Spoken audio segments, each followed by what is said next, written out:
নমস্কার, ইম্পেরিয়াল স্পাইসে আপনাদের স্বাগত। আজ আপনাদের সাথে সুস্বাদু সন্দেশের রেসিপি শেয়ার করছি।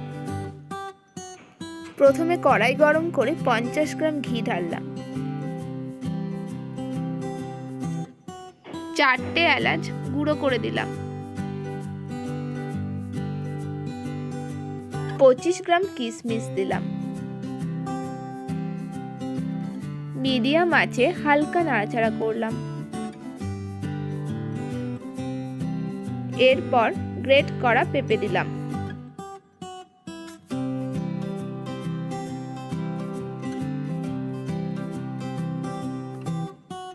এবার মিডিয়াম আঁচে 5-7 মিনিট ভালো করে নাড়াচাড়া করে নিচ্ছি।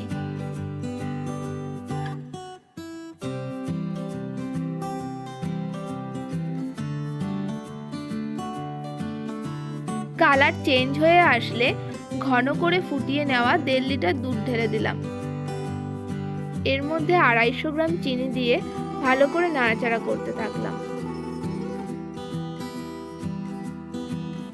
20 মিনিট পর দেখা যাচ্ছে দুধ সম্পূর্ণ শুকিয়ে গেছে এবং কালারটাও সোনালি হয়ে এসেছে।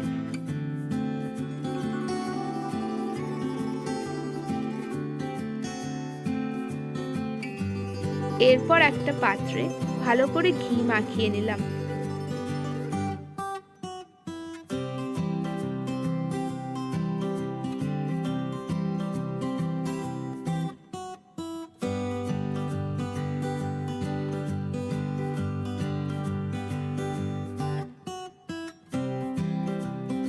এরপর মিশ্রণটি পাত্রে ঢেলে সমান করে নিলাম।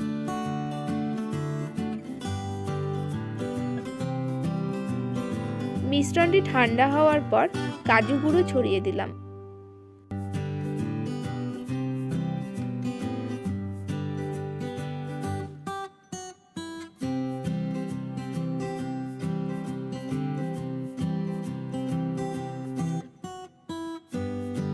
এবার সন্দেশের শেপে চৌকো করে কেটে নিলাম।